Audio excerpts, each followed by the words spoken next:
What is up, freaks? It's your boy Marty here to introduce this week's sponsor. This episode of Tales from the Crypt is brought to you by the Cash App.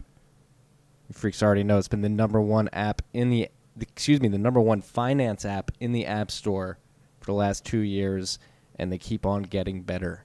Their first P2P payments app that allows you freaks to buy Bitcoin. Recently, they added deposits, so not only can you buy and withdraw, now you can deposit Bitcoin onto the Cash App as well. So they're completing the circle there. I participated in a Cash App Friday last Wednesday. It was a Cash App Friday on a Wednesday, but it was fun. I received, I believe, $5 worth of Bitcoin directly to my cash tag, which is really cool. On top of this, they have the Boost program where you can go to merchants that they're partnering with, like Chick-fil-A, Whole Foods, DoorDash, Taco Bell. The list goes on. Any coffee shop, you could go save $1, use the Boost card, save some money, stack some sats with that. Go to the App Store and download the app, the Cash App today, and use the promo code Stacking Sats, and you will get $5. And then we'll give a $5 to a charity of our choice. We're deciding our charities right now. We've got it settled down to a few. But yes, you will get $5 if you have not downloaded it yet. And $5 will go to a charity that we choose. Stacking Sats is the promo code. So go download it today. Use the promo code. And I hope you guys enjoy this episode with the Nodl team. Michael and Askuwheteau are two dudes that are really pushing the fore in the hardware and software areas of Bitcoin and user privacy and consumer hardware. And this conversation was an incredible one, a long time coming. Matt joined me for it. And we love this team and had a great almost 2-hour conversation. So enjoy.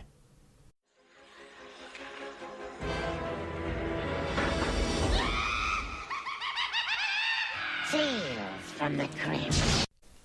What is up, freaks? Welcome back to Tales from the Crypt. We're in a very foreign studio in a hotel in San Francisco across the street from the San Francisco Mint. Very fitting, Matt. Extremely fitting. Obviously, we got Matt and Odell here in the studio. We're sitting down with two guests, the founding team from Nodl, Michelle and Askuwheteau. Did I say that right? Hello, freaks. What's going on? Hi, guys. Michael. So we met, for you freaks that don't know. You might know. I don't know if I tweeted about it. I think I did. But in December, I was in Paris with my wife. And yeah, I think there was a band about it. Yeah, there was tweeted the vests. Yeah. The vests, remember? Yeah. The Buy Nodl vests. Still have those in my apartment, by the way. So I met you guys in Paris in the middle of the Yellow Vest movement. I walked up a very, very long hill to come meet you guys to drink some beers at an Irish bar to talk about Yeah, we actually met before in Riga without knowing it. Yes. We met in Riga first, but we had our first very long conversation in December in Paris. Before we jump into Nodl and everything you guys are building, how did you guys get into Bitcoin? What drew you to this? Yeah, so first time I heard about Bitcoin, it was worth like 1 cent of a dollar probably, and it was close to impossible to buy. You had to go to an ATM in second world and buy it with Linden dollars. So I gave up and I just didn't look at the technicalities of the thing and didn't know anything about mining. If I did, I probably wouldn't be here today. And then I met a guy in one of my jobs that was all into mining. It was ASIC period already, like Spandulis was a thing. And we started talking about making a hardware wallet. It was long before Ledger and Trezor had any product. We wanted like to make a credit size e-ink hardware wallet, which was like close to impossible with the tech in 2012. So we it was not going really up in value, so we gave up. And a few years later I started building full nodes because I wanted to apply what Andreas was explaining in his book, and I needed a hardware full node. And that's when I really started. So it was slightly more than 2 years ago I really committed to Bitcoin full time. No, that's actually what I remember from meeting you guys first. You guys were at Riga, you were outside, and you had your node running outside in like on the go. And that was like the first. This was even before. I think this was before I had a Casa, but it was like the first time like a dedicated hardware node popped into my head. I guess it was like one of the last prototypes that he had. Because you hadn't launched Nodl yet, right? No. It was like, I don't know when the conference was, like It September. didn't even have a name back then. Yeah, we got the name during the conference, actually. No, it was like the last prototype, and maybe like a couple weeks after there was the HCPP conference in Prague, and he went on your pod. Well, no, on the WCN, Mm-hmm. and people like Max and et cetera started pushing him, saying, "You should do this as a business kind of thing." That's when I heard about it, I think. Yeah. And then you put up the website. And there were a couple you pictures. Had this splash screen on the website. Oh yeah, horrible website. That just had like the dream list of features on it. Well, so before we get Yeah. to the Nodl and the dream list and like its paths upside, how'd you two meet? In front of beers. Yeah.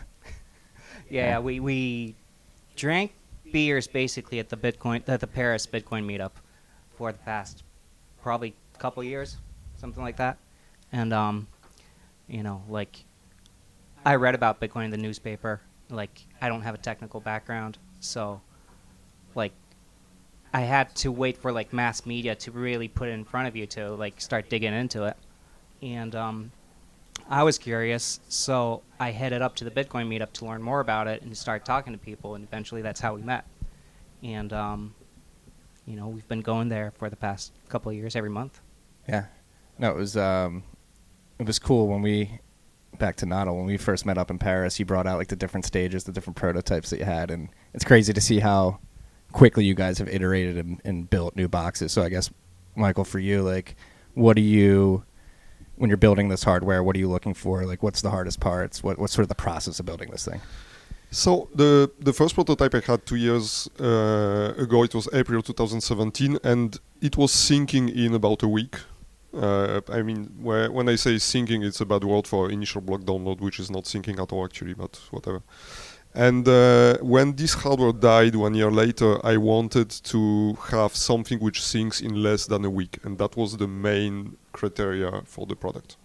So I started iterating on many different hardware, like probably 40 different combinations of storage and CPU boards, with another constraint, which was I wanted something the size of a Raspberry Pi, so it fits in any standard box I can buy on the market, because I didn't want to produce a box myself, obviously. So yeah, that's how we ended up with the ROC 64 and an SSD for storage, and it syncs in about 2 days if you don't do IBD over Tor. If you do IBD over Tor, good luck with that. And if you use the fast cable, right?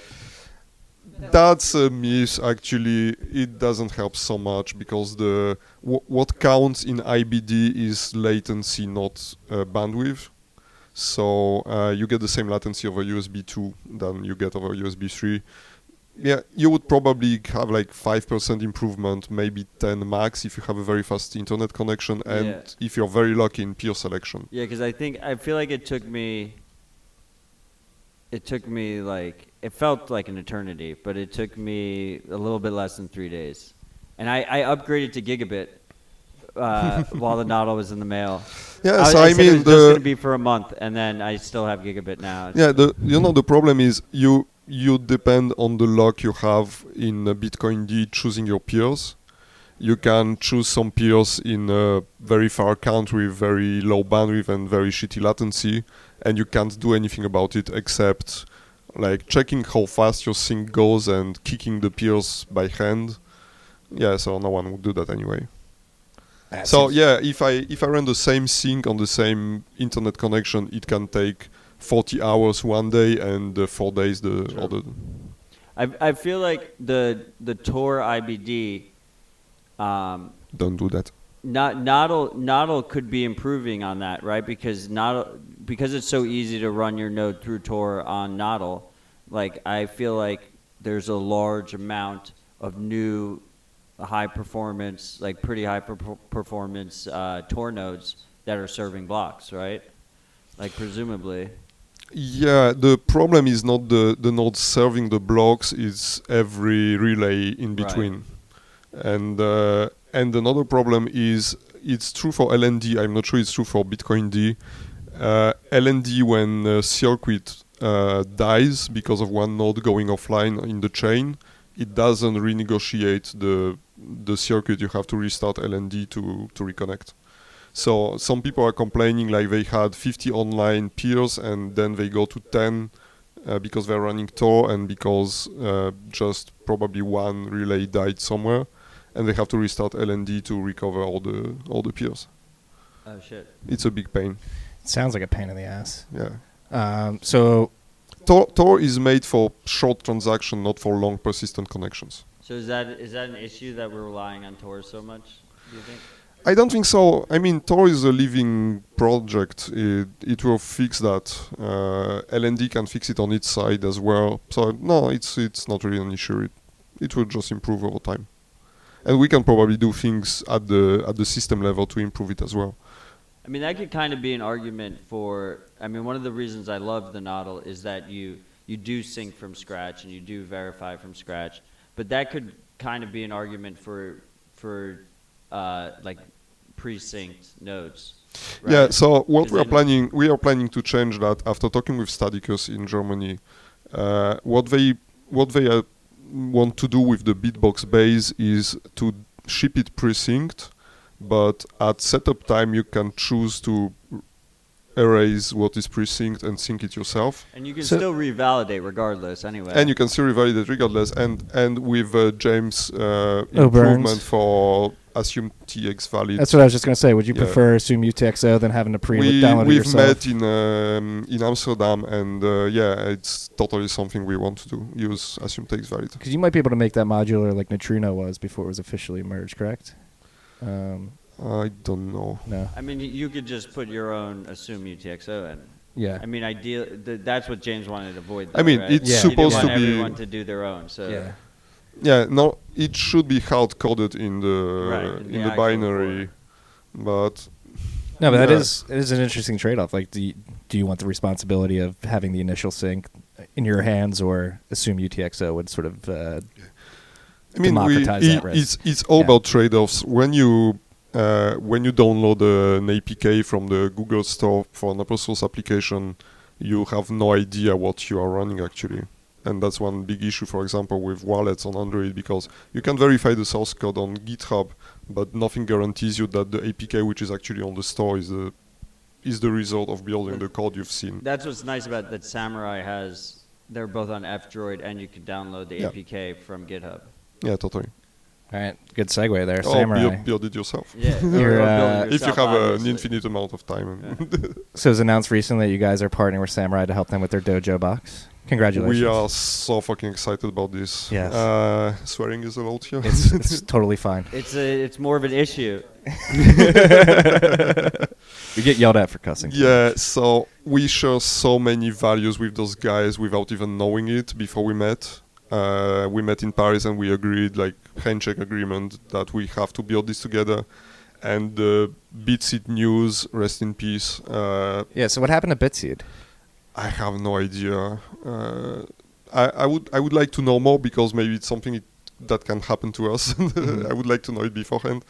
But yeah, I'm really sorry for those guys, because they were probably actually one of the first hardware full nodes on the market a long time ago.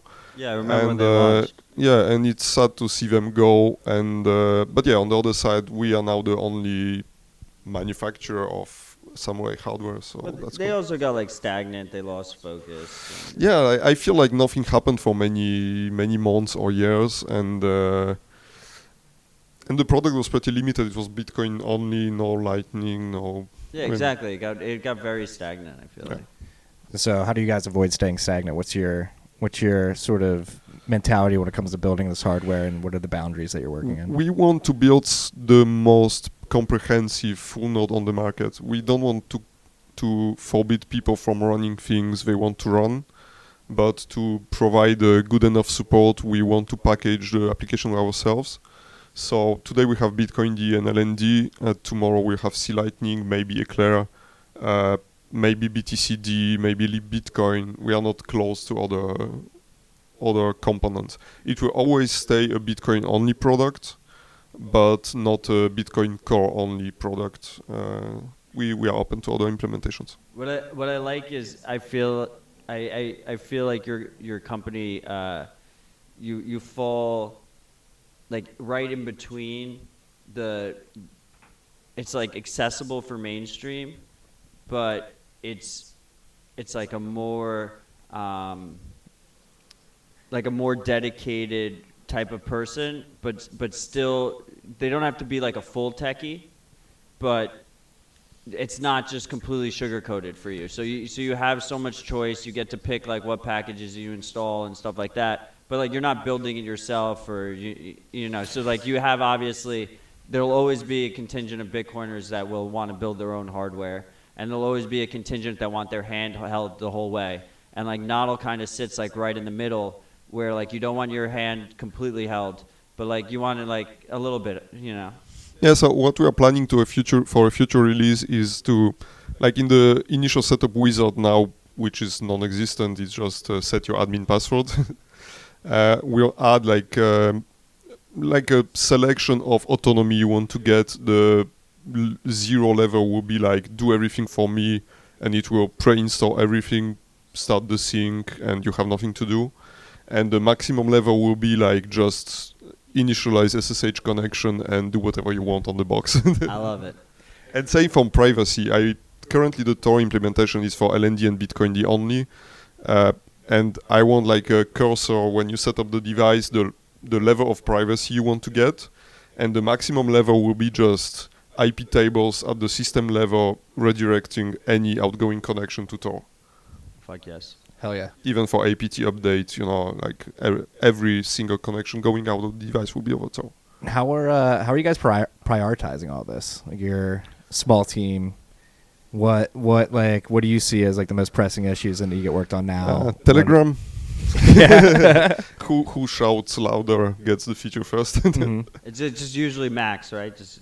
Max. Yeah, probably. No, I mean EPS was a long requested feature. Yeah. Like everybody wanted EPS before seeing what it does, and now everybody wants something else. So we are going with Electrum X. By the way, I would like to cut short the controversy of Electrum X. Yes, it's made by a big blocker and a shitcoiner, but it's what Electrum officially supports. Yeah, so let's dive into the problem with the Electrum personal server. It's been DDoS attacked pretty consistently for the last... Well, not EPS hasn't, but the the issue with servers, EPS is that you have to hard code the XPubs of your wallets in the configuration file and rescan the blockchain. And Electrum X and Electrum Rust server just index the whole thing, and you can use any wallet afterward. So yes, Electrum X is slower, is maybe not such a good program as Electrum Rust server, but on the other side, it implements all the APIs that Electrum needs, and every time Electrum needs a new API, they just ask the guy and he does it. Because he knows if he doesn't, they will just fork it off and make another product. Just be worthless. So how have things been so far since we last met in June? I remember we met in the bar and you were like, should we buy ads on TFTC? I was like, Matt's definitely just going to talk about the Nodl for all the time. I feel so like I don't think you have to worry about it. It's definitely what happened. You pretty much let's talk about our nodes. Our node that we gave to a friend who's been running to it. You had friend running it. You build a piece of hardware that now is running 1% of the liquidity on the Lightning Network. How does that feel as like a builder and somebody that made this product? I'm just ready to disappear the day it crashes. So does it put a lot of pressure on you knowing that? When I've seen this guy building up these channels, what the fuck is going on here? I don't want that. That was the main driver to implement the static channel backups fast. You wanted it.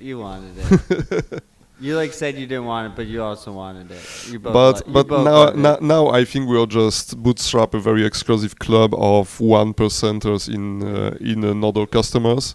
So we advise everyone to go to 1% of the Lightning Network on his Nodl. We should be the dominant node on the Lightning Network. Yeah. So other than being stressed, like how does it feel? Does it feel? It's still very stressful. I don't sleep at night. I mean, I became an alcoholic. Can we talk about this alcohol for a second? Oh yeah. Short pause to give a shout out to Satoshi Gin. London dry gin. Half liter, 44% alcohol by volume. It is delicious, and as you can see, it's already making me slur. It is fucking Drink delicious. responsibly. And you guys met the guys behind this, right? Yeah, so they are driven like by the complexity and the beautifulness of the Satoshi's white paper. There is a text in German on the bottle. If you can Google translate it later. And yeah, basically they like went to Sicily and selected the best blood oranges they could find, and they are making this near Stuttgart, if I remember correctly. Excuse me, I just had to butt in here. I can't read German, but this is the dopest description of Satoshi I've ever seen. The first sentence is Satoshi Nakamoto, Das Phantom. Fuck yes.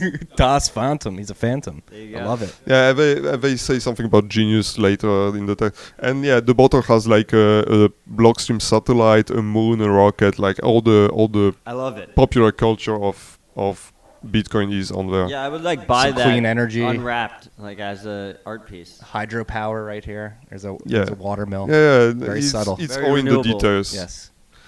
And they didn't even bother translating the website in anything other than German. But Just No, let I the, love it. Let the product do the speaking. It's a very good It product. Tastes very good. Yeah. And I usually don't drink gin. It makes me angry. He bought some Bullet because he wasn't. Gonna everybody drink gin says with like, us. I don't like gin because it's bitter, but this one is different. Yeah. It's got a good mango citrus taste to it. Not mango. That's what I'm looking for. Grapefruit. There we go. It's the fruit. definitely got grape. Yeah, Yeah, blood, orange, yeah. grapefruit. Yeah. That's what it is. It's blood orange, right? Yeah. And they also make a blood orange liquor, which is with orange labels on it. By the way, kudos for making only one bottle and adding stickers for different products on it. Very good That's idea. smart. They're shilling their wares. And then they get to use extra money. No, to and sell. the guys are extra nice. They were like making people try it in Essen for Blockchain Hotel conference and in Munich for Lightning Hack Day. So yeah, very Thank you for bringing it and no problem. enjoying it with us in this conversation. Back to Bitcoin though, like again, you guys are building this hardware. When I met in France in December, like you could tell you guys are very passionate about this. So what, like philosophically, made you to build hardware in particular for Bitcoin? Like what drives you? We met during the midst of the yellow vest movement and had some interesting things to say about that. So Yeah, so basically I'm coming from electronics initially. I started learning electronics when I was a child and never stopped. I had a very good mentor. He's like more than 80 years old now. He started electronics before it was called electronics. It was a low, you had high currents and low currents, so he was in low currents. Like relays and stuff, before tubes and transistors. And yeah, he taught me like all the basics you have to know to do electronics. And another thing I was passionate about was programming. I started programming with a pen and paper because I didn't have a computer at home. And how does that work? microcontroller. Wait. How does that work? Yeah. What'd you just say? Pen and paper, the best computer. Yeah, how the fuck does But that work? I was like writing programs in BASIC in a notebook, and once a month we were going to some friends who had a computer, and I could try my programs on the computer. How often would they go off without a hitch? Not very often. What was that like? No, it was like simple, stupid programs, like kids stuff, so it wasn't so hard. Yeah. And my only regret is I didn't realize back then that there is something called the assembly language and that you can go much deeper in the hardware. And I learned that like 15 years later, so basically wasted 15 years of my life with high-level programming languages. Was that a waste though? Do you think you learned? Yeah. I think I could be much further if I went deeper back then. Yeah. But yeah, and then like microcontrollers like Peak and 68HC11 came out for reasonable price. So I started programming like chips, and it blended like electronics and programming world. And then I made some like web development for some company and had to host the program. So I started hosting and networking. And basically Bitcoin is combining all of this. It's hardware, it's software, and it's networking. So it's the first thing in which I don't feel bored because it combines everything I like. So you're into this just from it piques your interest from everything you're interested in your Yeah, life and career. from a purely technical point of view, it's a beautiful object. So, is there anything philosophical that drives you towards it? Like, do you believe in Bitcoin as sound money? Bitcoin as freedom of speech money? So I discovered that later. So I spend a lot of time in the open source environment in Paris, like all these Linux users groups and an association of people defending free software and libre software. And but I was always on the more of the hacker side. Like I wanted them more to. Do you remember the period of DECSS? It was about cracking the DVD encryption, so you can rip your DVDs. So I was wearing that T-shirt in the meetings, and I felt like not in my place because they were only about open source software, but not about real freedom and liberty. And when I went to HCPP 17, first time in my life, I discovered that actually this anarchist movement is what I was always looking for. And this is my anger of going into Bitcoin, because I think Bitcoin is the ultimate tool for self-sovereignty and anarchy. Well, thank you for your help. Your product's been incredible, and no, it's funny seeing the different ways in which people. That's what this whole goddamn podcast is about. Is finding the different ways in which people find Bitcoin. And no, it's funny. We were again going back to Yellow Vest movement. Like we were talking, like maybe like Bitcoin is a solution for these people. We were like, yeah, they'll probably never get it. They're just like rioting to riot. And We have this culture of protesting and rioting in France. Unfortunately, they don't see much more than. I mean, they don't think it through. And why is that? What happened? Like, what's the mindset in France?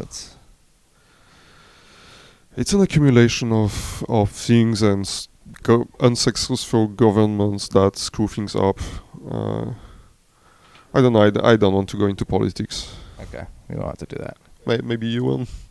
Well, what drives you? What drives you to this?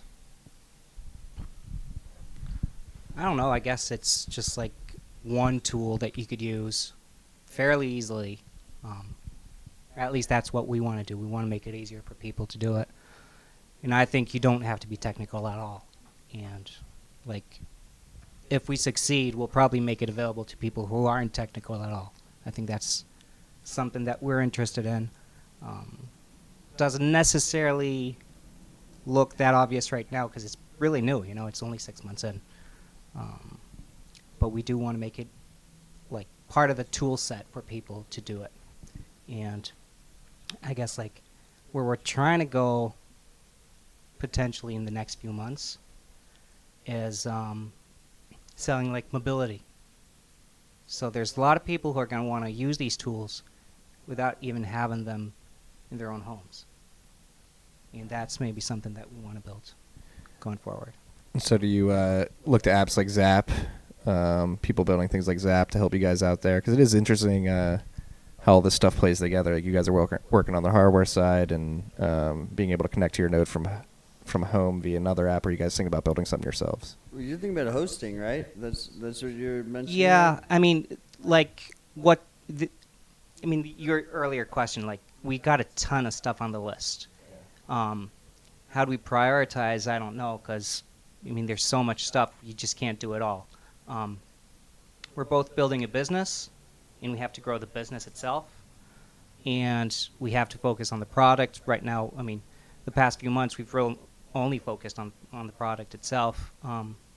We're coming out with new products. Basically, that's one thing that we're focused on.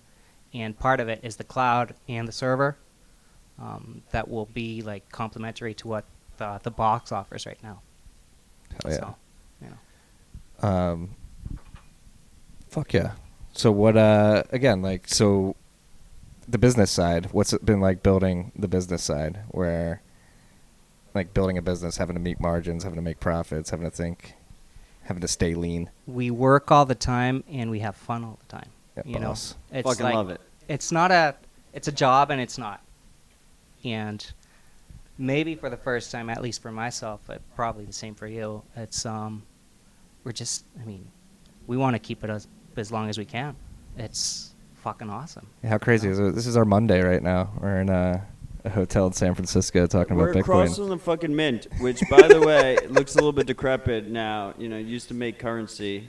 I don't think they still make currency there anymore, right? It's a personification of the decaying financial structure in this whole world. block is a fucking shithole. It is This disgusting. is Hey, ridiculous. I don't want to shit on San Francisco But too we're much. gonna shit on Just San come to see us in Oakland if you want to see a shithole.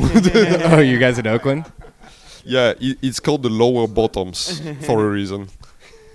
Well, it's like I don't want to keep shitting on San Francisco. I have been all week. We were looking at the street view of their Airbnb, and there was a drug deal going on outside. Boss.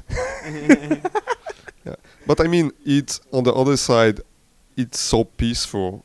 I mean, no one wants any harm of that. People are just minding their No. own business. Things are happening, whatever. Yeah, they're just strung out. course. And It's a That's free what I like market. about America. I mean, I haven't been here for 8 years, and it still feels so good when you arrive here. It's like people are just doing things. Crazy shit is happening on every street, but nobody cares. Yeah, ayahuasca is legal now in Oakland. You were telling me. Yeah, That's you guys going and tripping? and mushrooms. And well, yeah, mushrooms is like now that's just a given, right? It's like Mushrooms very in vogue right now. yeah, but ayahuasca that's a fucking step up. Yeah, that used to be an old white women's drug that they would only be able to get. Yeah, on pro but note basically outside. they went from the assumption that people are using it anyway and it doesn't do much harm, so No, I why agree. penalize Decriminalize it it? all, free market it. Yeah, I mean the market is not free. You can possess and use, but you can't sell. Right. Well, it should be I mean, coming soon. coming soon. Yeah, well, imagine if it does come and Ross Ulbricht has to spend two life sentences in Fucking prison. shame, man. And I have to say, I was really anticipating this trip to United States because my name came out on CoinDesk and I'm sponsoring this conference here. Yeah, horrible OPSEC. And I was thinking like I will spend like 1 hour on the border explaining things, and it just went through so easily. I mean, yeah, people can say many bad things about America, but actually I think it's getting better. Your customs was super easy, right? And we were both surprised about that today. Yeah, I went to the border. They told us like you have ESTA with a visa waiver program. Go to US Citizen line and just go to these automatic devices. You put Kiosk. your passport. They makes a picture, prints a receipt, and then you go to the officer. He asks you, "What are you here from? Business or pleasure?" "I'm here for a conference. I don't know what it is." And he said, "Okay, It's stamp both, in the sir." stamp in the passport and go away, and that's it." Welcome to Um, America. Yeah, I mean, That's rare. I feel like it's my really bad. 10 previous trips to America were not as friendly. Mine, I fly into JFK a lot internationally since I live in New York. Just JFK in particular sucks. I hate JFK. No, yeah. I mean, I'm never gonna. Yeah. Every time I go through both my own customs and other countries' immigration, I always shit my pants. I always take every fucking precaution in the book because, like, you're literally their bitch. At that point, like, they can just do whatever the hell they want, and you don't even in America, you're not entitled to a lawyer at that point. Really? So they can just put you in a room. They can leave you there for like 14 hours, and they can be like, decrypt your drives, do this, do that, and you should just always just imagine that's what's going to happen to you because all it takes is like As long as you're not out from the international zone, you have no rights. zero rights. You have no rights in that situation. Is that like a They'll Homeland just Security fucking- Patriot And if thing? you're like a known Bitcoiner, you're extra. You should be extra concerned. In that But I strongly advise anyone to go to ex-USSR once, and after that you fear every border like it's a piece of cake. Russia? Yeah. Russia, Belarus, I mean any of the ex-Soviet bloc countries. You have 2 days after your arrival to fill the KGB papers and go to the milice to register yourself. It's a fun experience. It never goes bad actually, but it's so procedure. You can't smile at anyone. If you smile, it's rude, and Really? it's a difference. This is why Bitcoin is so important, right? Yeah. It's like it breaks down that control that they have in that situation. I mean, because you can bring infinite amount of money. Yeah, Just and through those I had to borders. fill this immigration customs paper, and I read like many times the line about, do you carry more than $10,000 equivalent in currencies? See on the back for definition. I checked the back, there is no mention of cryptocurrencies. It's So all blockchain. Yeah, no, that's actually gets into a good semantics argument about like, are you carrying Bitcoin if it's if it's a brain wallet? What if you have a brain wallet in your head? Are you technically I have a carrying Bitcoin T-shirt in my bag. Or is it like, are we getting to the beauty on argument where it's just pure language and it's... What if it's you print your seed on a T-shirt and you carry it on you? You like literally wear it. That'd be bold. You're an idiot if you're doing that. I hope you have a long passphrase. You still don't have my passphrase anyway. No, I think that's what makes me optimistic about the future is like when you get down to this, because the shirt that you were talking about earlier that you're wearing, was that from the 90s court case here in the States where like Adam Back made the shirt that they tried to weaponize PGP? Yeah. Yeah. That's how PGP went to Europe. Yeah. Yeah. It was what was his name? Whatever. So I'm a believer that Bitcoin is very similar to that case. Would be similar sort of free speech. Yeah. Yeah, here in the States. But we shouldn't be relying on that shit, right? No. But it's a good precedent. Yeah. Money is speech, and speech Yeah. is protected. Yeah. So Yeah. there you go. So you're saying it feels good to come to America. What outside of the USSR? What would you talk about? Like why compared to Europe? Is it that much better compared to Europe? You find some peace here. Like in Paris, you meet some shit happening on the street. You worry for your life and you change a sidewalk. Really? And No way. Really? the only time I get into a fight in the street was with a drug guy in the streets of Paris. I was just waiting for a bar to open, and some guy came to me and started beating me. You know, it's like Damn. I've seen much more wasted people here on the street, and nothing happens. People are pretty strung out in the streets. I Here. don't know. Yeah. I had a fun time in Paris when I was I there. enjoyed Paris as well. I stayed in Saint Germain. I had You really didn't go to bad the good places. expectations. Yeah, you guys in the burbs, or should we not? Maybe. I'm, let's say, in the privileged part of Paris. Why do you say that? That's how everybody sees it, but actually it's pretty cheap and shitty where I live. But yeah, people see this part of Paris as a rich part of Paris. Yeah. I wanted to jump into it, but we have to jump into politics if we do that. So I wanted to jump into what we talked about when we met at that bar, like the situation or the mindset in Paris or France at least of like the state is probably the cause of most of their problems, but yet they're calling for more and more state help. I think it's really hard to explain what's going on. Yeah. Because I think when you talk to a bunch of different people, even like people who are going in the streets like regularly every Saturday, they'll all have a different story. They'll all say different stuff. They'll all have different reasons, and they don't go into a lot of depth into like why they're unhappy. Apart from probably the fact that they just feel like they're getting poorer and poorer, and like And they are. life's getting more difficult, you know. But then, honestly, you go to a bunch of different countries and ask people around, they'll probably feel the same way. In America, people feel that way because it's happening everywhere. It's happening everywhere. And, like, at the end of the day, maybe, I mean, that's, I guess, me thinking that. I don't know if it's true or not, but the states are just bankrupt, and people don't notice it. They'll get to notice it probably much too late. And they're just fucked, you know? Yeah. And so they have to find some other way to, like, deal with their lives. I don't think they will easily or quickly.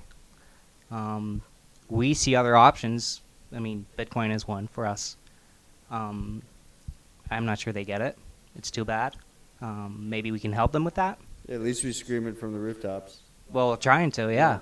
And we're trying to give them tools, and, you know, it makes sense for a lot of these reasons.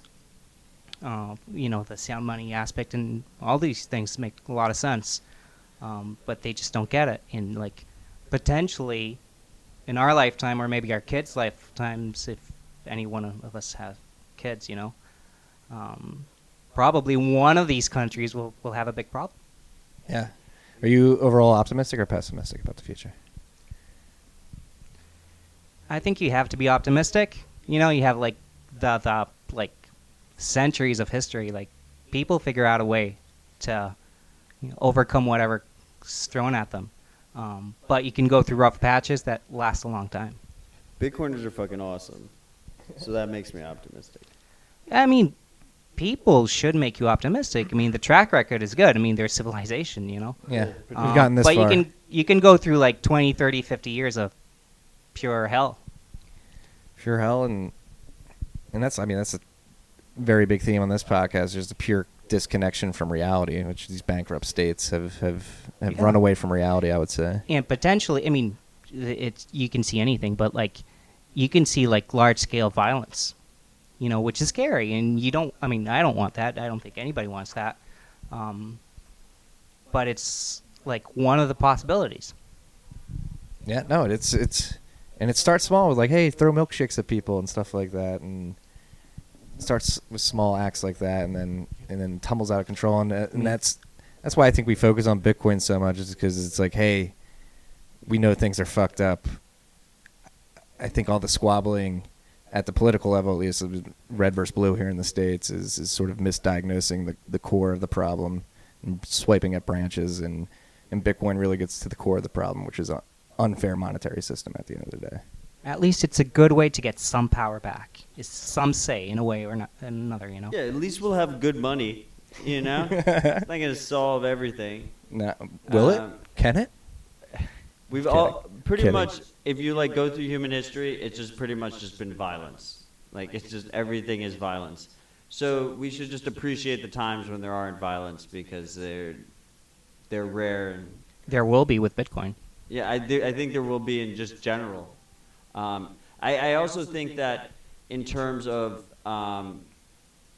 like OPSEC for Bitcoiners, in the immediate term, the obviously like known Bitcoiners are at way higher risk levels than everyone else. But I think once we hit a certain level of adoption, you get to the point where like any rich person is expected to, even if they don't, they probably first of all have a decent amount of their net worth in Bitcoin, and if they don't, they're expected to be able to like fork up any kind of ransom or whatever in Bitcoin relatively quickly, because it will be, such a dominant asset at that point, right? So at that point, it doesn't even matter if you're a known Bitcoiner or not. If you show any kind of wealth, then you will be, just at the same level of risk.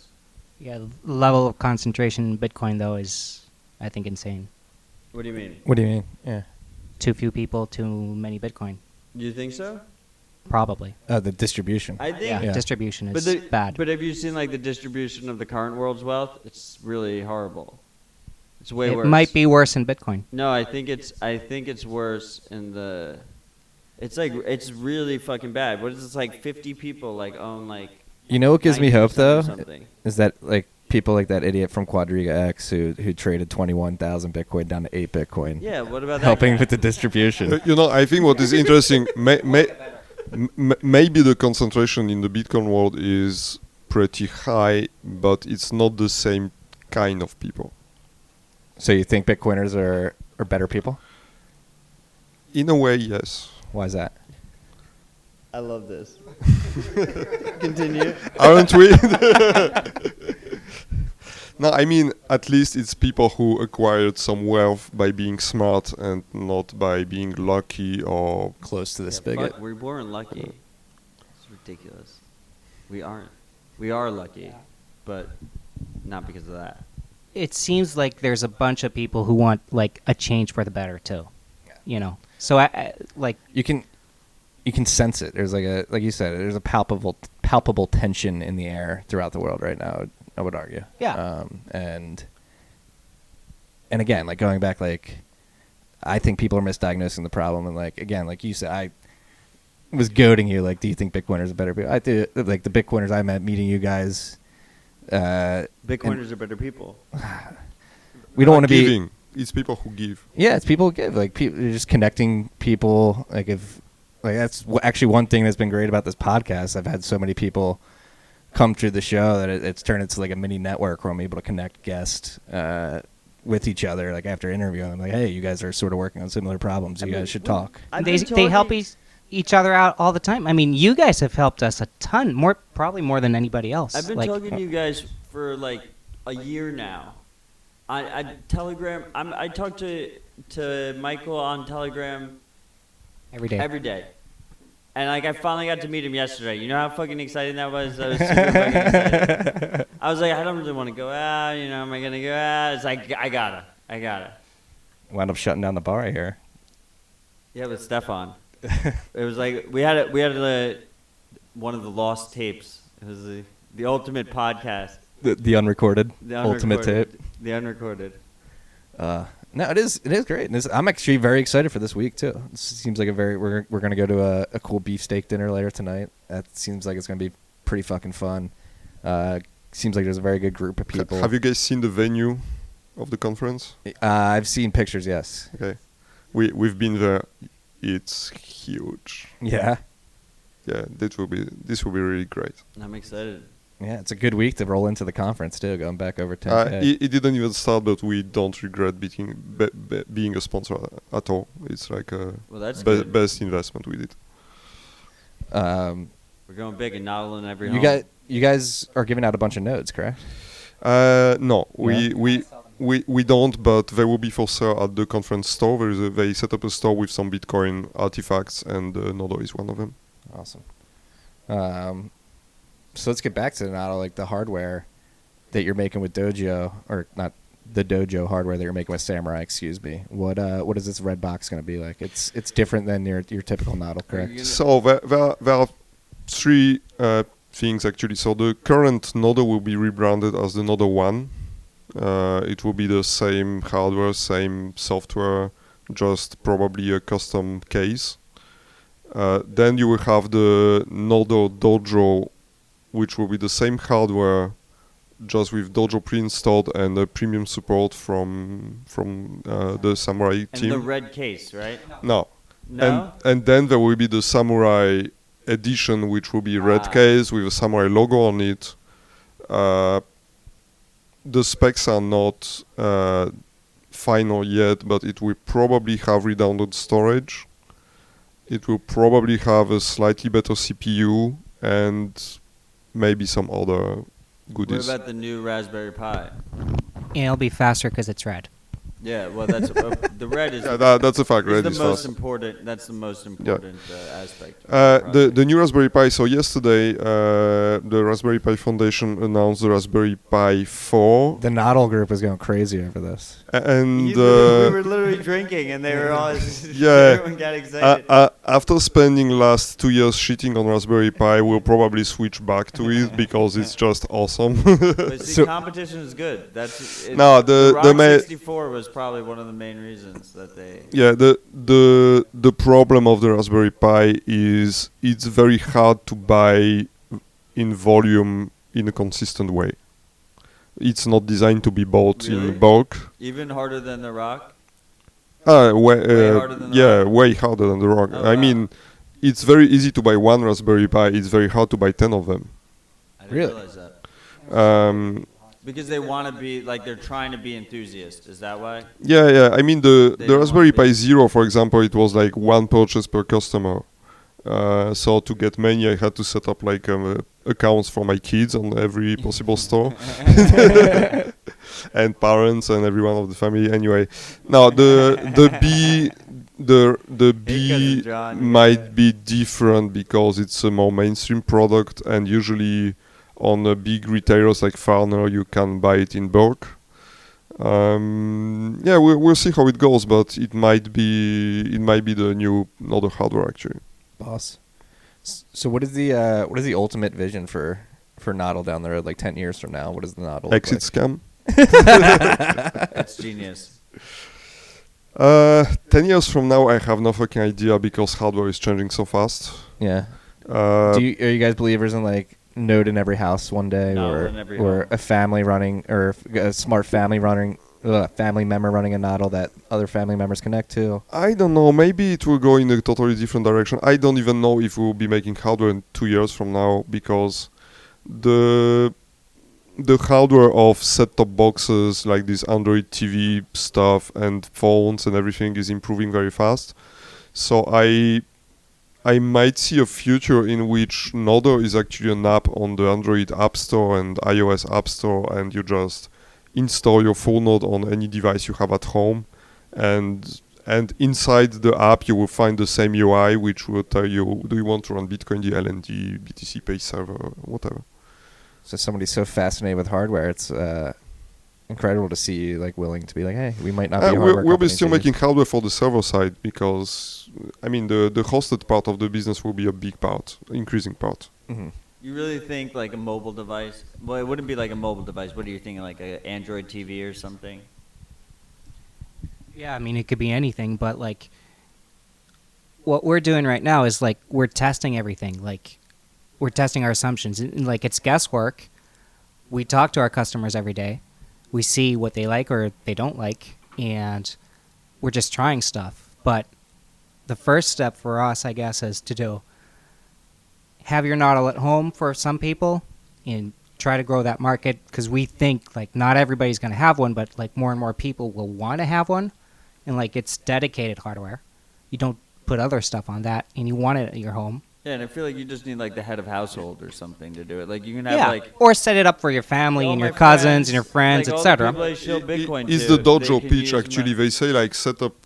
Not everyone will buy a dojo, but you have close friends. Yeah, exactly. They can use your dojo over Tor, so you don't even know where they are. Yeah, exactly. I would be happy to give my friends access to my node.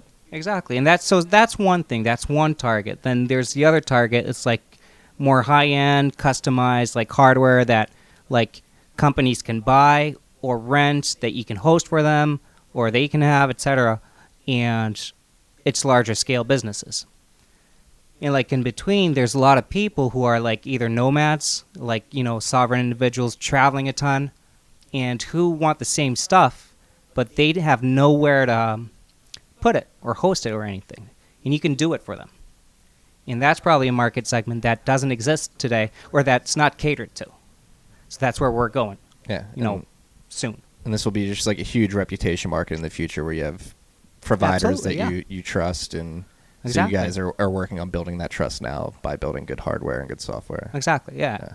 So hardware is like a component of it, but like we don't know where we'll be, and like hardware will probably evolve much faster than we can.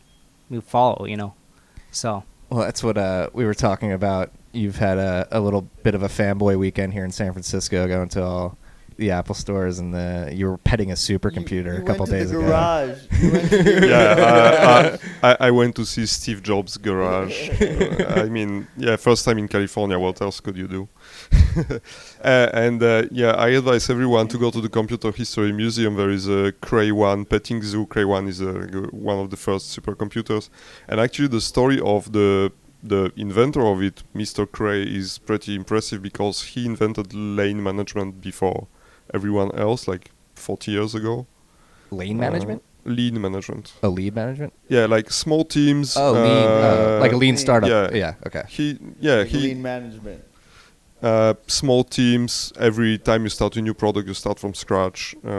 You scrap all the team, you scrap all the ideas, you start from blank page. Very interesting profile.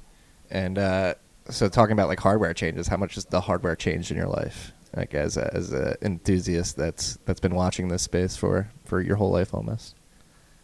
Sorry. How much has the hardware changed over the course of your life?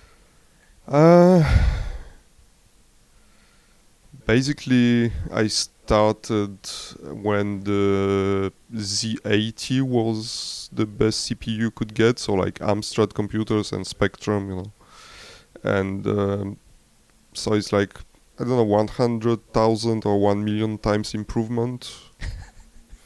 Small stuff. I got like 128K of RAM in my first computer. Now I have 16 gigs in my laptop. Jesus. So do you see this this progression, like the pace of progression, continuing into the future? It's going like sideways actually, because we reached some limits. There are some hardware limits in frequencies. but every time someone tells you that we reached the limit, someone else just breaks it. So I don't see it stopping so fast. What's And I mean, we are in the heart of where it happens now. So right? What's it? What was it like going to Steve Jobs' garage? That's like a home. Like people live there, right? yeah, actually people live there. So I just like stepped out of the car, made 2 pictures, and drove away to not disturb them. I felt very bad for these You should have brought people. them a Nodl, is what you should have done. Do you should think- have, like, have do you you think heard that- the good word of Bitcoin? Do you think that house is worth more or less because of Steve Jobs' house? Is it- more? It's definitely you can't. but you buy have to that put up with house. people stopping and taking That pictures of you dude- every the day. dude who bought that house is like an ultimate Apple collector. I- Right? Like, he's gotta be. Like, there's no way I'm who saying else it. buys that house? I'm saying There's it no today way. on TFTC. If I become a rich person one day, which I don't see happening, but if it happens, I will buy that house and make it a museum. I mean, a recreation of the garage. We're gonna hold you to that tweet stamp. Tweet stamp on the pod. We're Minute 53:37. Now, I think I thought the house itself will move me more than it did, but seeing the first time the Cupertino sign on the freeway, that was something. That was big. Yeah. Nice. That's pretty cool. Yeah. This is only my 3rd time in San Francisco, and I never got that excited about it. But where do we go now? So what was that thing that you were petting? The So the supercomputer. Cray one, yeah, it's really like one of the first supercomputers in history. Yeah. And it has some crazy wiring happening inside because it's like old components, so you had lots and lots of wires. I think it was nitrogen cooled. It's really a crazy design. Like people don't do that anymore. No. It's not what IBM Watson's using. No, so actually, I mean, for anyone interested in computing, you should go to this museum because there are so many artifacts. There is Deep Blue, so the computer who bet Gary Kasparov in Kasparov. chess. There is the first Google search rack. It's the actual rack That's with kinda all the cool. servers inside, where Google started. There's even our French Minitel for There's people. gonna be a Nodl in there one day. Probably. I mean, they like shit. Well, I've we should actually- just send one. I'm That's such a baller move. You Because, just, like, you just all- said it's like first Nodl in history. All the pieces exposed in this museum are donations from companies or individuals. So I bet if we send one and explain what it is, send Yeah. one and be like, hey, you may not know it yet, but you're gonna want this at some point in the future. No, it's great. I got my 21 machine at home. I'm hoarding. Your 21 machine. Yeah, I'm hoarding my my hardware, my Bitcoin I hardware. kind of hope that never ends up in that museum, but I hope it. sorry. I hope it does. I like this company so much. I have one too, and I loved this company for doing that 21? one miner in every home Right. stuff. They lied on so many things actually. we're gonna put it in toasters. You're gonna buy a toaster. It's gonna mine Bitcoin. Machine payable web, baby. It's Machine here. payable And web. and then the second smartest thing they did was this paid APIs and The paid APIs make sense. yeah, and I mean it was channels before Lightning. It was Right. payment They needed channels. Lightning. They needed Micropayment. Lightning basically. And They then had mining their was- own stuff. It worked very well. They I were- think. I mean, it was- Lightning's making that happen with the satellite right They were now. like you can 15 send. years early on the mining too. They need mining to like straight up plateau like a motherfucker, and then like you could do it. Yeah. Then you can put it in toasters and stuff. Once the hardware doesn't go obsolete in like 6 months. Yeah.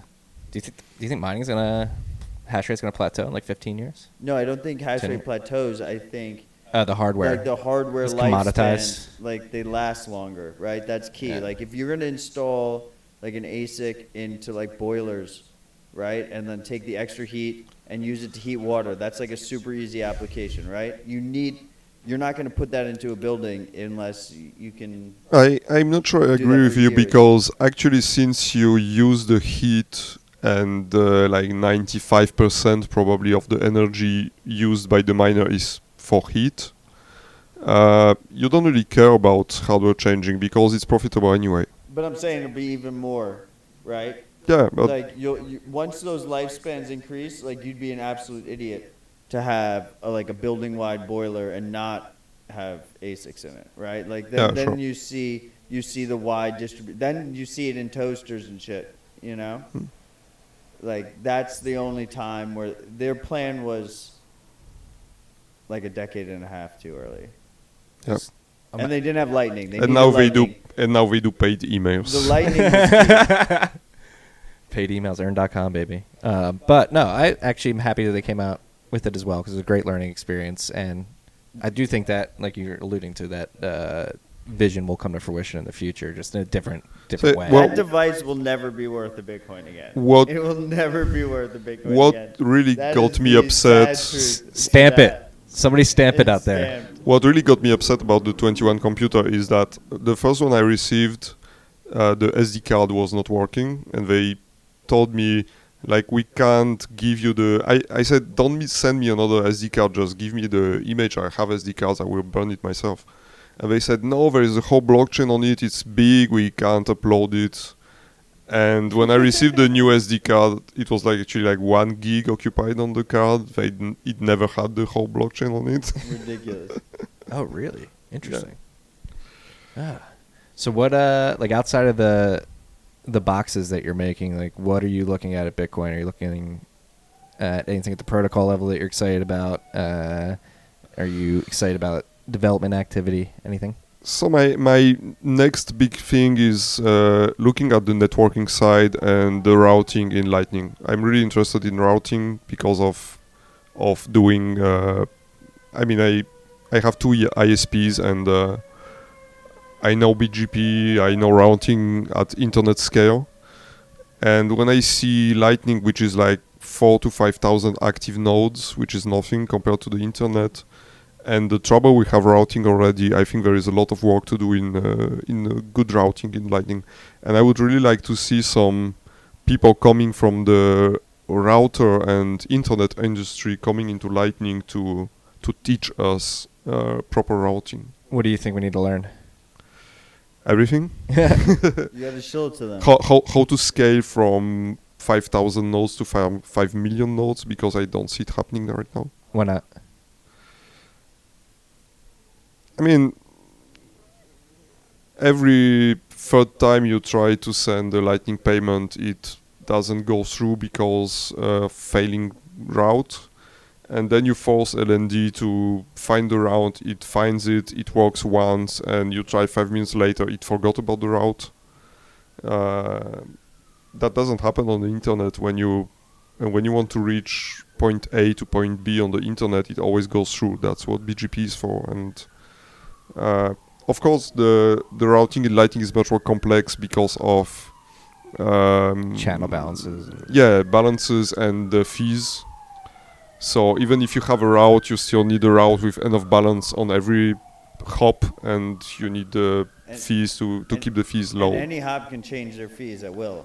Yeah, so Like at any point. So I think actually we should move to some routing protocol style advertisement where you can predict the full cost of your The background sounds yeah. par for the course here. Guys, the cops aren't coming for you. That's just an ambulance. It's okay. You don't have to look in your mirror. So yeah, so some kind of routing protocol in which you advertise all the total cost and I mean, yeah, there are so many things to do on the routing level. I know there are smart people working on it, but I like the gin. I'm just trying to. I'm trying to. I just drank my body weight in wine over the weekend. I'm trying to ease into this week. Okay. But back to the routing. This This seems like to be the biggest knock on Lightning Network. Is people say this is an unsolvable problem? Do you see it as unsolvable, or just needs a lot more eyes and a lot more work? I think it's not unsolvable because we did it for the internet, we did it for voice. But the internet's pretty centralized, right? If you call 800,000 routes centralized, You don't think it's like I look mean, at the Look at the Chinese firewall, right? I think Look at the Great any Firewall. Look yeah, at okay. the Surge Tiananmen Square in China. leaving right? China out of the equation because it's a really particular case. But they're the future in a lot of places, right? I They're don't just think ahead so. Of the game. You don't think I so? don't think so. They're working. Well, they're trying to get. After talking to Alex Gladstein from the Human Rights Foundation, they have like a $40 billion infrastructure fund to get into South America and Africa. I feel like a Nodl in every home like defeats that, right? To a degree. Like obviously they can see, they can just cut off internet completely, but Yeah, no. Just to go back to the routing, you know, on the internet you have tier 1, tier 2, and other carriers, and I think that's where we are going with Lightning. We have like there was a talk in Munich, I think, about that, and I think we'll go to the tiered network in Lightning. You have like these major players like Pierre's node. I would say rather like The TFTC Amazon, Amazon, Apple, Microsoft, Facebook. Nah, they're not going to be able to compete with the Nodl network. And these guys will be concentrating like these big ass channels, except it will be probably Bitrefill and OpenNode Right. and Bitrefill and Async, they did the one Bitcoin channel. yeah, we are working on that too, by the way. Yeah, we need the one Bitcoin hell Nodl yeah. channel. And we can contact a friend. yeah, and then you will have like the second class players who will have smaller channels, like big companies having like 500 employees and paying everyone with Lightning and receiving payments in Lightning. And then you will have like the end users, which will be on the edge of this mesh. I definitely see it as a tiered network and not as everybody has the same weight. I mean, yeah, part of the vision, right, is that like you launch like a light wallet and you don't sync to your own node and you make like a single channel out to like a well-connected node and then you balance it out real quick with like a loop out or something. Totally. And so like that person is just like, they're super on the outside. They have a single channel into to like basically a routing node. Yeah, and the same as convinced that Bitcoin is the future. I don't know if Lightning will be the second layer solution in 5 or 10 years. That's fine. That's fine. And that's the okay. beauty It's a of second layer. layers. Yeah, exactly. Have you looked into state chains at all? No. That's been exciting me recently. Basically exchanging It's like, private keys, but yeah, it's like in between the trade-off levels between Liquid and Lightning Network. Yeah. Like if the previous person who sent you the payment colludes with the Federation, Then they get it. they can take your money. But again, going with back to Liquid, if the Federation can just take your money, and then with Lightning, your channel partner. exactly. Yeah. But again, it goes back like the state chain federations will come back to like a reputation game like you guys are depending on in the future to have people download your software. The federation would depend on. Speaking about reputation, people are starting to ask us to embed some identity features in the Nodl, like to have your Nodl as your reputation on the internet and your identity on the It's internet. actually funny you brought this up. I actually met with somebody who was working on Urbit yesterday, and we talked about. I said, "Could you run Urbit on a Nodl?" And we had that conversation. So that's actually something I was thinking about yesterday. How do you think that would be possible? Urbit is a shitcoin. It's not a shitcoin. There's no coin tied to it. There's no coin? No, You have to buy stars or whatever, right? yeah. So what are the stars? They represent nodes or something The like that. stars The are way I understand. tokens, right? I don't know if they're tokens. They're basically tokens. Yeah. They're assets. You're buying them with money. I don't know. I don't want to get into the semantics. All tokens are not made equal. I'm not shilling Urbit. I'm just saying I met somebody from Urbit, and they were talking about like the reputation Okay, system. but I'm just getting ahead of this one. Okay, get ahead of it. And I'm the one calling Urbit Yeah, as a just shitcoin. about tokens. All tokens are not shitcoins. You have tokens built on Lightning and Bitcoin as well, like No. Counterparty or RGB. Yeah, that's fine. That's fine. That's more or less fine. And I mean, there is no reason anything couldn't run on the Nodl as long as it fits in the CPU RAM and disk space we have. Yeah, and if it compiles on ARM64, which is always challenging. yeah. So outside of Urbit, I brought Urbit up because I had a conversation about it yesterday. How would you attack reputation? Sorry, we didn't start thinking about it yet. It's Yeah. just something which starts to be requested by our users. Yeah. And So we will be thinking about it after we do everything we have to do before, which is huge. yeah, no, it's like because HODL, they're using like the local Bitcoins reputations on their exchange, and there's many ways that it tried to been solved, but it's still an open space in my mind. I guess if a lot of people try to like spend more time in cyberspace and use tools like Nodl, Bitcoin, stuff like that, like reputation makes a ton of sense. Not picking that up as a service or something would be stupid, because that's where everybody's heading, in a way. So typically, in the future, you could envision having more stuff on the Nodl that's not Bitcoin related, but that fits into the same kind of vision that you need tools to be sovereign in a way. Mm-hmm. And that ties into that really well. How? We have no clue. Yeah, like storage, chat, or like easy things. Exactly. As long as it doesn't interfere. Like, people are asking for, like, mail servers. Yeah, that's a great Okay. idea.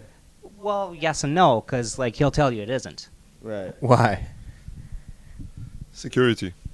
A mail server has to be open on the internet. We are leaning toward full Tor, and having email or storing personal data on the device is like opening it back. And these apps are not designed to be secure. Like Bitcoin DLND are designed from the core to be secure software.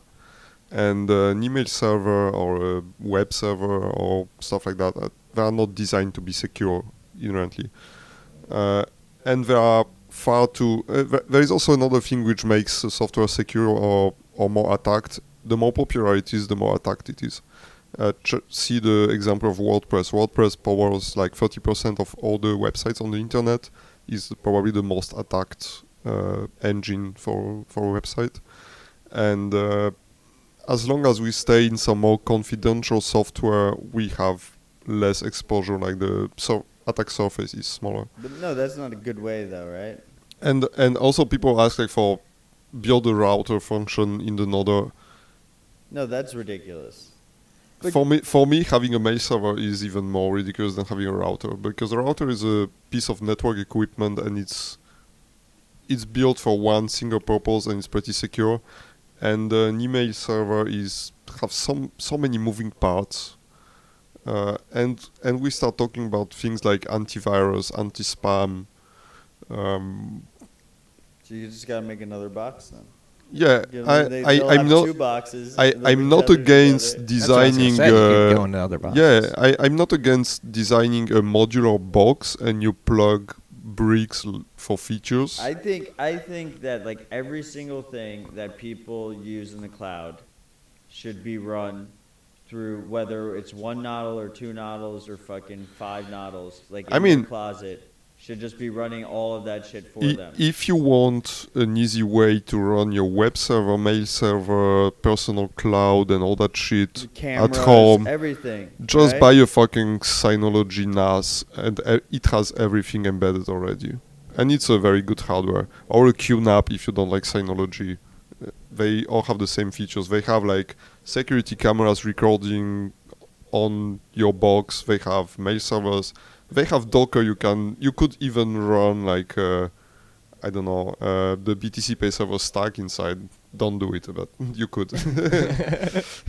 No, but I think it's important that we have like companies like with your philosophy, like businesses with your philosophy, that is very much customer first, privacy first, sovereignty first, and those companies are the companies we need to provide these devices that are powering all this stuff, because at the end of the day, like it doesn't, if you pull it locally, but then you're just trusting another company that is out to screw you, you're at the end of the day it's the same exact situation. Well, also at the end of the day, you guys might end up being like a high-end brand where these types of services and these hardwares are only for people who are like willing to go the length to get their own privacy, and this will be like a luxury. Like, ooh, I have my Nodl in my closet. This is where I handle my finances. They'll be like, ooh, you have a Nodl.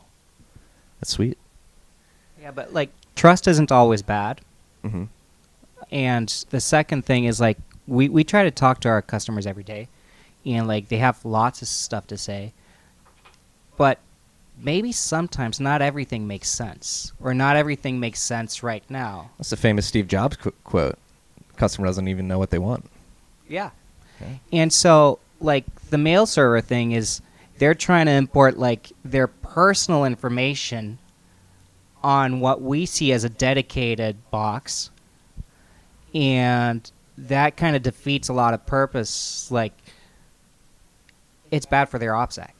And sometimes you might feel like it's still too early, because if not, you're going to have, like, bring bad habits to the whole experience. Platform. Or Yeah, that you know, makes sense to me. it's like, I think all that stuff is probably a sign that certain things you're still in too early, you know. But I totally see a future in which Nodl diversifies in like a personal cloud at home box. I would make one for myself, and that's what Nodl is at the beginning. I needed a full node for myself. I built a full node, then Lightning happened, and I thought, shit, that could be a commercial product that people could actually use. So yeah, I have my personal cloud on a NAS today. I could probably build one myself. When the time happens, it may be a new product in our catalog. But there are so many other things we want to do before, like a VPN dongle that protects you when you connect to a public Wi-Fi. You turn off the Wi-Fi of your computer, you plug in the dongle, and it proxifies all your traffic and it encrypts it. Oh, I fucking love that idea. That's Yeah, great. I mean, All in the hardware, right? yeah, and That's a I good mean, idea, dude. Smuggler is doing that with a crypto hippie already, but Well, I'll show yours. yeah, we. That's why he needs to come to Prague. I Yeah, don't I really have wanna it come. with me, but I will show you something tomorrow. I'm very surprised because it's a shit product I tried to make long before the Nodl, and people are taking pictures of it every time they see it. Like the guys from Bitbox made pictures of it, the guys from Ledger made pictures of it. So I guess you will be interested in what I have to show. Well, I don't want to spoil the surprise, but you did bring up something, bringing up Ledger, that I wanted to ask you earlier. It slipped my mind. So I'm gonna, now that I have it in my mind, going to bring it back up. What do you think about like the hardware wars going on between like Trezor and Ledger and them hacking each other? Yeah, Ledger has a team Yeah. that just hacks these other. Okay, so no, it's TFTC. Right? Come on, we can say everything. My man. I think Ledger is a superior hardware product. They have a secure chip in the products, and the Ledger X removed many of the vulnerabilities the Nano S had, like connecting the keys and screen to the secure element instead of the MCU. That's a very good move. I don't like the added Bluetooth functionality, which is obviously a bad idea. I don't like their attitude. But the Bluetooth is. I also hate the Bluetooth added, but it's, So, it's no, because I of mean, the iPhone, right? all the Bluetooth chipsets are hackable. It was proved, and I think that one is no exception. But what I really don't like about Ledger is the attitude of the company. I contacted them for at least 2 different air quotes vulnerabilities, which were like privacy vulnerabilities of the device, and every time Nicola replied like, "It's not an issue, go away." And yeah, and then they fixed it, so it wasn't nothing. No, that's they do seem very like on the combative, like to bring their competitors down, which is obviously you want to make all these vulnerabilities, you want to bring them to light, but it feels like Yeah, so more of a nefarious. what I have to say, and the then, new CSO, I really like the guy. He has a very constructive talk, and we talked a lot in Amsterdam, and he asks the right questions, and he's not like trying to push you down. He's trying to Bring you up. to bring you up. Actually, Yeah, maybe I'm letting the fields get in too much here. I mean, Ledger he's the first decent person in Ledger. Ledger Live is horrible for your privacy, right?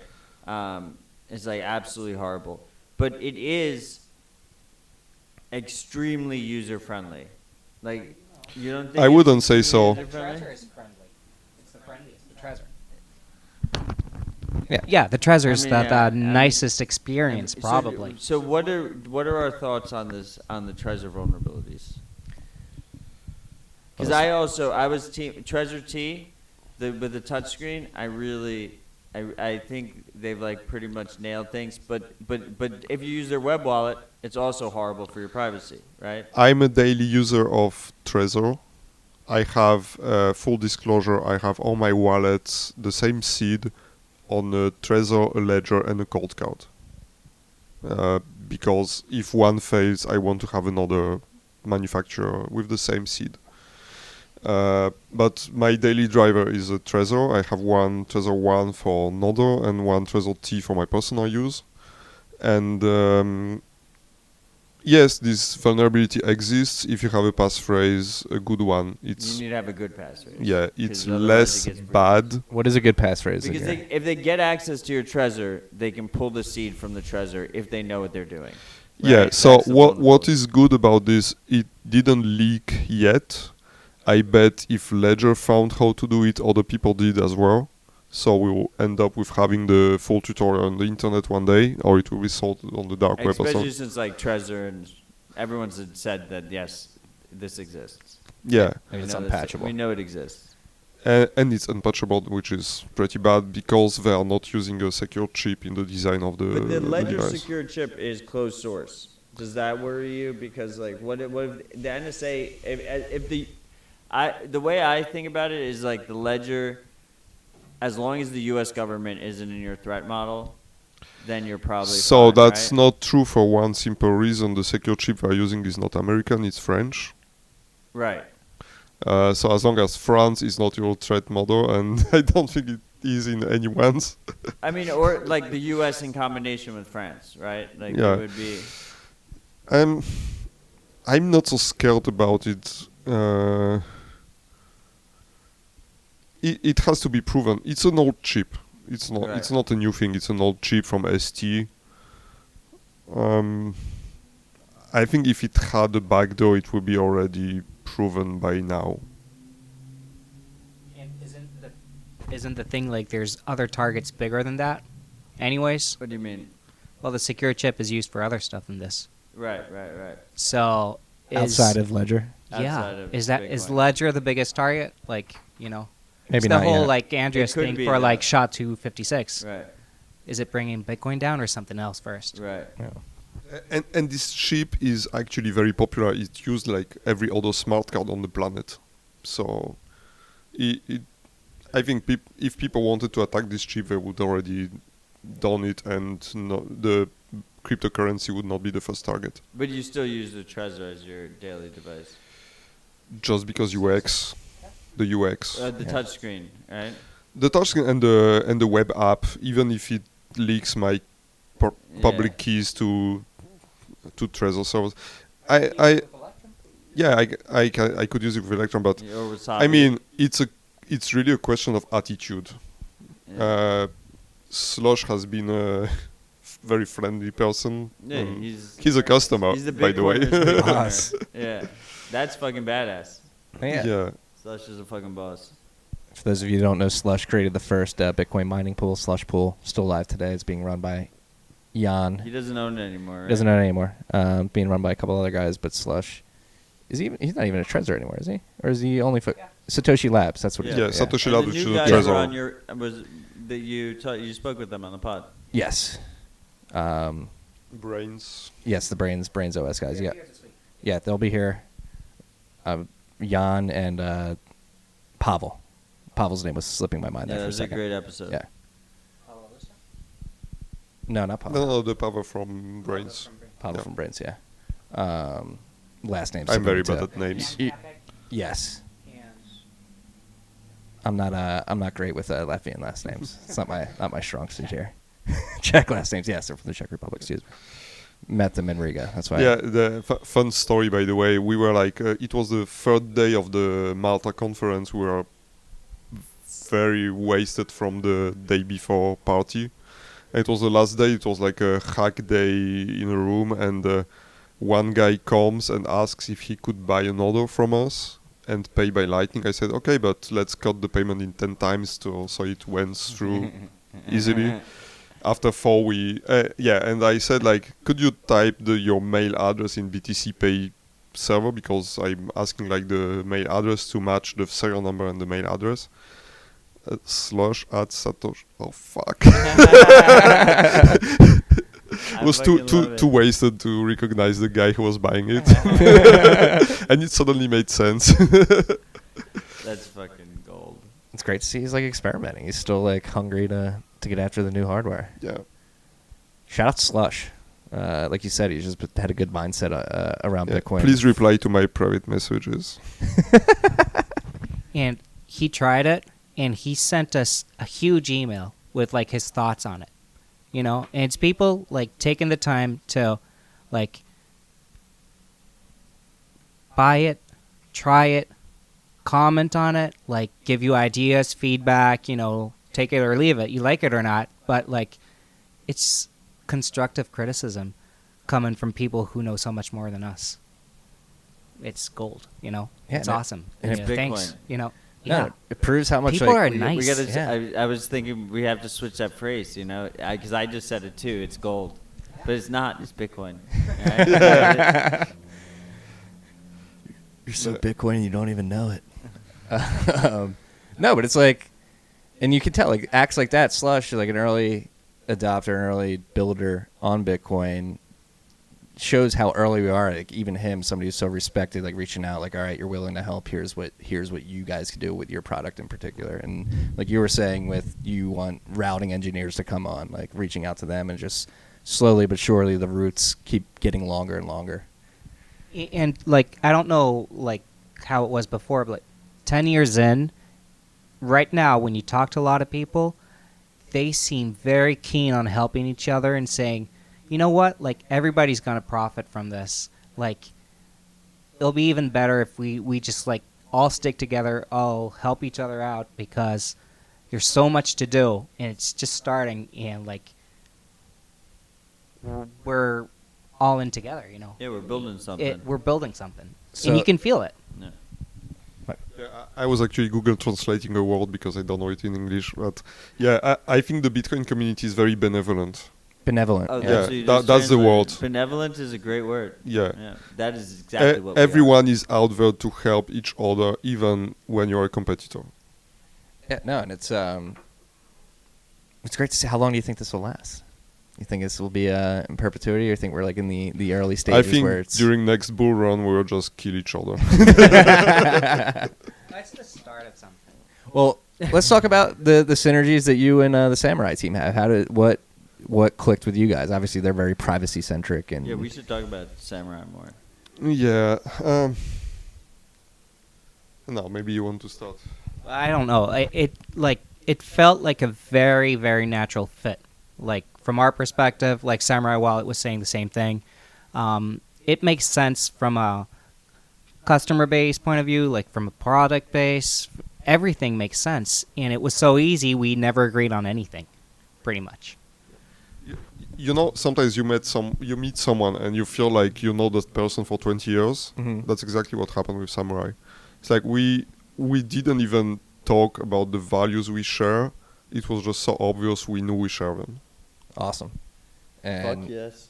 no, the Samurai's been growing slowly but surely. Like they brought Laurent in with Oxt.me. He's been working with them. He's another great French Bitcoiner. Yeah. But it's incredible to see like the forces that are joining, and I think Samourai and Nodl is like a great no-brainer, like you said. Yeah, and what really impressed me is Samourai Wallet saying that he never anticipating a hardware brand to become so strong as Samourai is in the software world.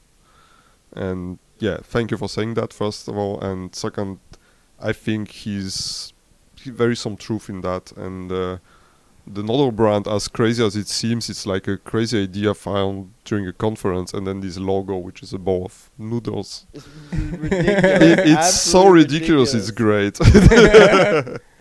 Sort of, yeah. I mean, similar to this podcast, I got forced to start it, and here we are 2 years later, traveling to hotel rooms to have conversations with people from all over the world. It happens fast. Yeah.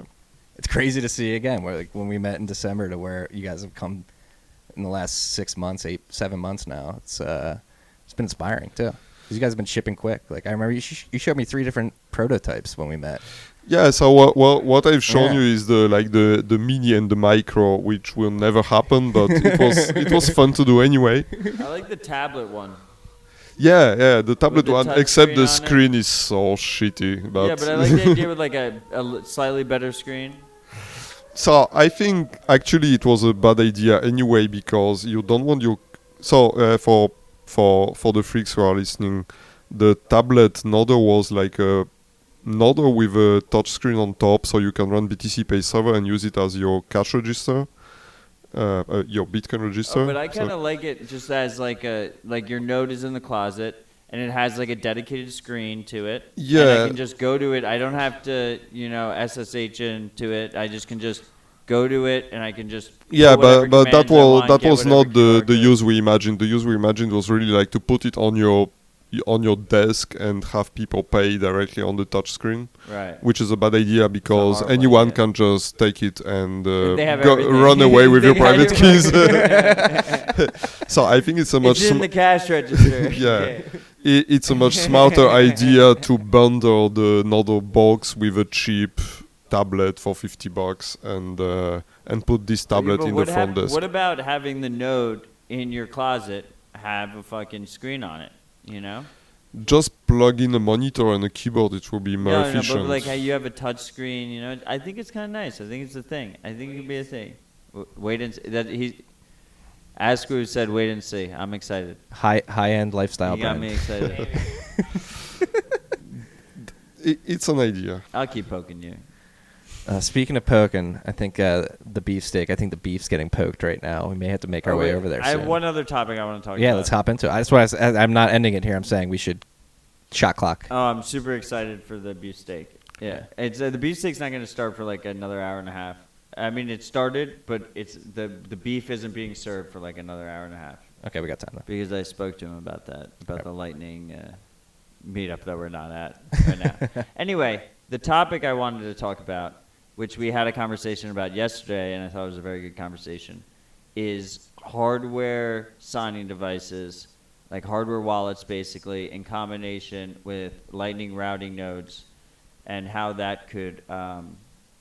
Because my issue, and I've spoke about this on the pod before, my issue is that we have routing nodes right now, like L and Big, that are they're in server farms where they don't control the hardware. The hardware is just sitting there, and if an employee realizes, we had this issue in 2013 a lot, where employees of the server farms would realize, and they would access the hardware because they had physical access. Discuss. Yeah. So. We have this issue too, of course, and we are very closely looking at what Stepan Snigiriev is doing. Who? Stepan Snigiriev. Okay. He's working on Lightning hardware wallets, and one of the projects is a continuously signing Lightning hardware wallet. So obviously, if we just plug it in the ass of the server in the same data center, someone taking the server takes the keys with the server. Right. So it doesn't do any good. So the idea we have is to host the hardware signing devices remotely in another facility, preferably in another country.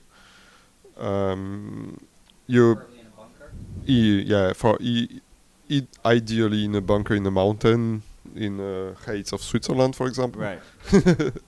But you could even have like the signing key like in your home. Yeah, or in your home, or Yeah. or the opposite. We could host your signing key, and you could have your node at home, or the other way Right. around. I mean, yeah. So you can buy these devices like which let you expose USB ports over an Ethernet port, and then you can mount it on any computer like it's a local USB port. So yeah, that's the way we want to go for. Because the issue with Lightning is that you basically need the hardware device Yeah, always connected to constantly sign. if you the want to be channel able changes, to right? route transactions, you have to sign any transaction that shows up. Yeah. Right. So like you need it to be hot at that point. Yeah, you need a kind of a hot air-gapped wallet, which Right. is weird. Why is that weird? Because it's not really air-gapped since it's hot and always Signing, connected. yeah. And signing anything you throw at it. But if they want to compromise it, they basically have to go to both physical locations. At the Yeah, same so time. the idea is if you want to compromise it, you have to make a coordinated attack in 2 different countries on 2 different data centers, one of them being a military facility. Good luck with that. And probably undisclosed location as well. So Like, let's just get cosmic here. Like, it's crazy to think of the different attack scenarios that exist in the world. yeah, where and, this stuff and people proliferates. tend to forget that under the internet there is like physical infrastructures, and the cloud is not actually just cloud; it's like metal. Yeah. It can be attacked by sharks every once in a while. We just attacked Iran. Did you see that? No, did we? Yeah. Are you kidding me? Yeah, Trump responded by he did a cyber attack against Iran's. Yeah, missile I program. was actually in an Uber Right to now? the airport Yeah. in Paris No, he did it when like 2 days ago. Oh. I was in the Uber going to Paris when the radio was talking about Trump attacking Iran, Yeah. and I was like, "No, please don't! I'm going there now. I'm going to I the know. US. Please relax." Just wait a week. Like, what are you doing? I don't want to get started on that path. I No, don't but wanna go down my that. point is, right, is like once you start adding in like major governments attacking this kind of infrastructure, like you can go down like a pretty ridiculous rabbit hole. Yeah. Do you think we'll ever get to the point where nation states start attacking Bitcoin infrastructure? Of course, Yeah. yeah. That- I don't see how it wouldn't happen. And you'd be an idiot. Like I feel like you're just screwing yourself to failure if you think otherwise. No, yeah, you tweeted about that earlier. Yeah. Any project that's But- not building with a future nation state attack in mind is probably too naive. I mean, the quote that I quoted, like I could just see like it replaced with Iran, like stellar or something. You know, like rumor, like on Wednesday, like the Trump administration, like they like took down like 4 stellar notes and the whole network went down or whatever. They bought all the stellar lumens and they But that's the beauty attack of the it. staking They network. don't even have to buy it. Yeah, but like they could, right? They could. Yeah, if that could they be wanted to. another attack vector. Yeah, exactly. I also see some nation states emerging with a huge loads of Bitcoin, like North Korea, Bulgaria. North Korea has a shit ton of Bitcoin. Apparently, the Yeah. Bulgaria story was false. Oh, really? We got fact checked. No, on no. that. It could be. It's well, like what I said originally. Like they could just have really good OPSEC because like 2 days afterwards they were like, no, we have no Bitcoin.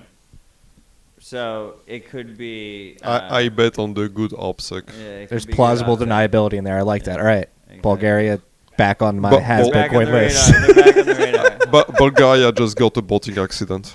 Yeah, A huge exactly. voting accident. They were like, no, we didn't get that Bitcoin. I mean, Bulgaria replace it with any other country. But like It- Iran has a shit ton, Venezuela has a shit ton, Russia definitely has a shit ton. Like Putin knows exactly what's up.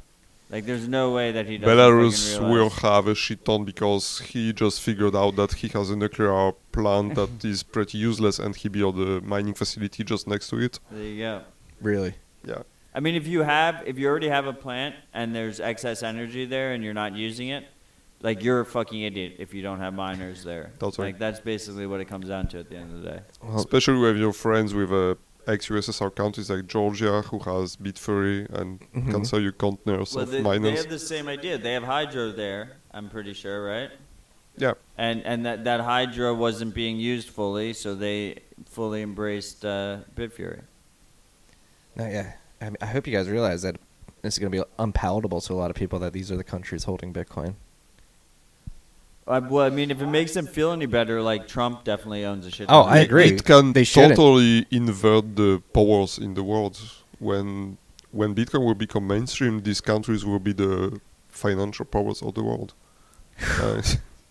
You think so? No. Bitcoin I think a lot of our people will be Our people. will be those people. Right? No. Hey, this is what TFTC is all about getting drunk and having these heavy conversations. Like, We're gonna have the Fucking- TMTC Citadel network. We're gonna take our airships. We're gonna go over to each other's citadels. It's gonna be a fucking great time. Please reserve your place on the International Waters platform now. I'm gonna bring Ketominer. He's gonna wire up like my whole citadel. It's gonna be great. Seastead. Peter thought Yeah. we'll make some mining satellites. As like a super Nodl. Oh, that's the other thing I want to talk about. Like mesh Yeah. and satellite, because you got the Blockstream satellite working on Rock 64. So Grubel's did, right? Mr. Grubbles got The a best. Blockstream satellite running on Rock 64, so it's totally doable. We are fucking late doing it, We but said we'd do it in July. July hasn't happened We yet. got a deadline. So you're early still. We got a deadline July. You're still early. Week. You guys got a Yeah, week to make that. No, July, the end of July. Deadline just for ours. Testing, I'm kidding. I mean, I have to go to my parents' house to set up a dish, and then we can start from here. Well, what are your thoughts on like mesh and just like the future? Alternative of that? transaction relay Right, networks. Because we were talking On the earlier list. about we were talking about like tier 1, like tier 2. I'm just talking about. I'm not necessarily Nodl. I'm talking about like the vision, right? Like I know in America at least most people just have one internet provider for that last couple miles to their house, or two maybe max. So the idea that you could have a potential mesh going to those last couple of miles to really distribute internet access. Yeah, I'm a strong believer in LoRaWAN. I think that's the tech to go with. I love what Rich is doing with Gotena, but Gotena is a closed product, and there are many caveats that are hard to circumvent because of the SDK. And I we think need open. It needs to be as open as possible. it's not open enough, and LoRaWAN is a really good tech for that. That's competing mesh network to Gotena. It's not really competing because They communicate with each it's a other? totally different tech, and it's totally open. Okay. So, but basically, you can have anyone in his home running a LoRaWAN to internet relay. It could be a USB stick you plug in the back of your Nodl, and you become a relay. And anyone walking on the street can just broadcast a transaction to you and relay it. But Because then it switches to Wi-Fi, right? yeah, it will just transfer it it's to still your Wi-Fi, network connection. yeah. So, but if you think about it, why not just use Bluetooth Low Energy instead, which everybody has already in his phone and doesn't need any extra hardware? Well, Just why not default. use Wi-Fi? Or Wi-Fi? Yeah, Yeah. sure. The only you get problem better with ratings, Wi-Fi right? is you have to attach to the network, and with BLE you can just broadcast, and anyone can pick up the signal and relay. Gotcha. It's crazy how much shit you have to think about in building out these networks. Do you feel like a pioneer? I feel like a kid who was good at building things from Lego bricks, and now I'm using bigger bricks and more complicated bricks to build stuff. Yeah. I would say you guys are pioneers. Yeah, it's, again, thank you for what you guys are building. We're an hour and 45 minutes in here. It's been an incredible conversation. I think it's one of your longest, no? It will be up there, yeah. It will be up there. Yeah, I think this will be top 5 longest, easily. No, but again, it's crazy. And I was worried I would have nothing to say. But from meeting on the top of the hill in Paris It's been a long time coming, man. to the Bitcoin 2019 conference, it has been a long time coming. I was shooting myself in the foot when I had my recording stuff on me in December, but I actually think it was good to let Nodl simmer and build out for 7 months before sitting down. I mean, as a greedy motherfucker, I was pretty I had a lot of FOMO, so I was happy about that. And it's only a few months in, you know. Yeah. It's very short. We're just getting started. Yeah, We're just getting exactly. started. It's the start of it. The crazy thing is, I was thinking back, January 1st, January 3rd, we're like celebrating Bitcoin's 10th anniversary, right? So that's what, 6 months ago. I did not have a Lightning node running. Then I had the Nodl running, and then I passed Jack Dorsey the torch in like February. It was like late February, and now we're in June. Like that is not a lot of time. It's nothing. January 3rd, I guess we were shipping our we were done with the pre-sale and the first 21, etc., the first batch, and we started shipping our first nodes around that date, like the same week or so. Yeah. Yeah, it's fucking crazy. 6 months, like you were saying, I didn't have a Lightning. I've sent It's more fucking nothing. Lightning transactions like in the last 2 months than I ever did. By the way, Jack has a casa, and Elon, you have 6 days left to get an order before I officially call you a moron on the internet. Just ship him one. Just send him a Nodl. You already did that one night when you were busy working. Well, You just send him a Nodl. Just send him one. Yeah. Be like, welcome to the future. You know. I had a stupid idea one day. Like every month, we would do a fundraiser. We name a celebrity and we make a fundraiser for people to buy that person another. I like that idea. I would buy Elon. I would a Nodl. contribute. Yeah, we should. Well, I'd buy Elon a Nodl.